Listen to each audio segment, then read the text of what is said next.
जय श्री राम। जय हनुमान जी महाराज। जय बाबा नीम करोली जी महाराज जी की जय। हाथ जोड़कर साथियों, अपने दिल में सिर्फ बाबा को याद करते हुए या जैसे भी आप हो बस उनको याद करते हुए ये बाबा की कुछ बातें हैं जो आप सुनिएगा।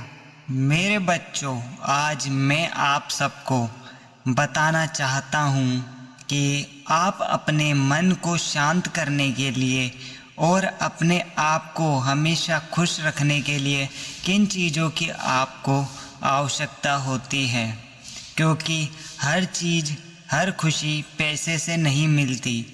आपने ये सोच रखा हो कि पैसे से हर खुशी मिल सकती है, तो ऐसा नहीं है।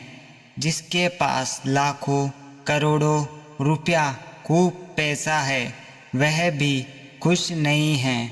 खुश रहने के लिए बहुत कुछ करना पड़ता है, अपने आप को शांत करना पड़ता है, अपने आप को इस प्रकार से ढालना पड़ता है कि हम किसी भी परिस्थिति में खुश रह सकते हैं।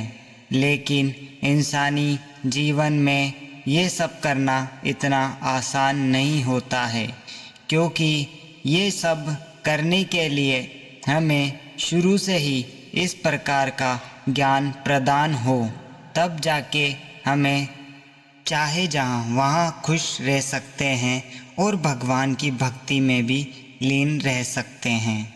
आज लोगों के पास करोड़ों रुपया है, कईयों को हमारी कृपा पैसे से प्रदान भी होती है, तो वह किसी और चीज़ से परेशान हो जाते हैं, क्योंकि उन्हें ने जो मांगा हमने वह दिया और हमने कृपा भी की, लेकिन परेशानियां कैसे न कैसे आती नई आती रहती है बच्चों।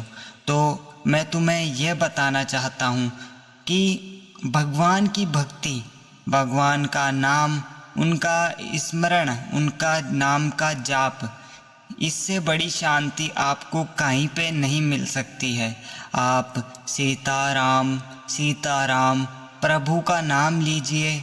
जो जीवन में घटित होता है वह प्रभु के द्वारा ही होता है, क्योंकि आप सिर्फ मेहनत कर सकते हो, उसका फल देना प्रभु के हाथ में ही होता है।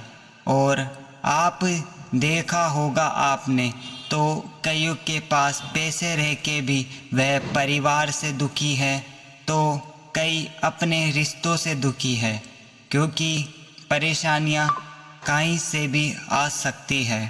तो कईयों का स्वास्थ्य ठीक नहीं रहता तो वह इसलिए परेशान रहते हैं, और कई स्वास्थ्य में ही कितना उनके पैसे लग जाते हैं उसमें वह परेशान रहते हैं। तो परेशानियां कोई ना कोई कारण से आती ही रहती है, और सब फिर इन कारणों से कैसे न कैसे प्रभु को शिकायत करते रहते हैं, जबकि असली सुख तो प्रभु के नाम में है।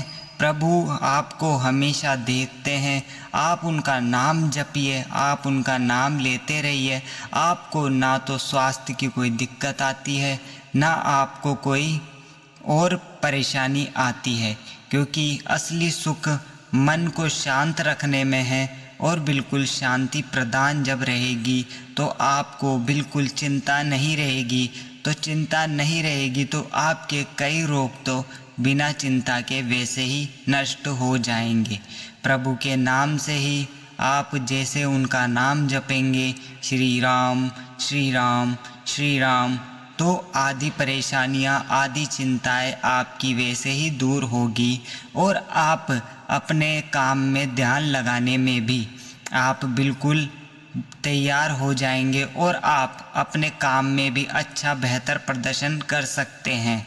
आप नियमित रूप से कोई भी काम करेंगे तो आपका एक माइंड बिल्कुल उस जगह चलेगा जिस काम में आप ध्यान लगाना चाहते हैं। तो ध्यान लगाने से आपको बहुत चीज़ें प्रदान होती है, और असली सुख यहीं पे आपको मिलने वाला है, और कोई सुख का जरिया नहीं है। क्योंकि आप कितना ही पैसा कमा ले वह सुख नहीं दे सकता है। इसलिए पैसा एक जीवन का हिस्सा है, लेकिन सुख का हिस्सा पैसा ही हो ये ज़रूरी नहीं है। तो मेरे बच्चों, इसलिए मैं कहता हूँ आप भगवान की भक्ति में भी लीन रहिए और मेहनत करते रहिए, ताकि आपको भगवान का साथ मिलेगा, तब जाके ही आपको सब चीज़ मिल सकती है। स्वास्थ्य भी अच्छा परिवार, अच्छा सोच वाले दोस्त, आपकी मदद करने वाले दोस्त, और आपको हर जो हेल्प भी करेगा और आपको हर जो अच्छा भी मानेगा। तो इस तरीके से अगर आप समझते हो, तब जाके ही आपको शांति प्रदान होगी। जितने आप अच्छे कर्म करोगे, जितनी मेहनत करोगे, उतना ही आपको फल मिलेगा। लेकिन प्रभु का ध्यान करने से आपको मन का जो शांति है, आपके मन के अंदर जो अशांति फैली रहती है, वह स्थिरता बनेगी। तो प्रभु का नाम जपते रहिए, इससे बढ़कर और कोई चीज़ नहीं है जो आपको शांत कर सकती है। आपके परेशानियां को जो है वो तो ज़िंदगी भर आती रहेगी, कोई ना कोई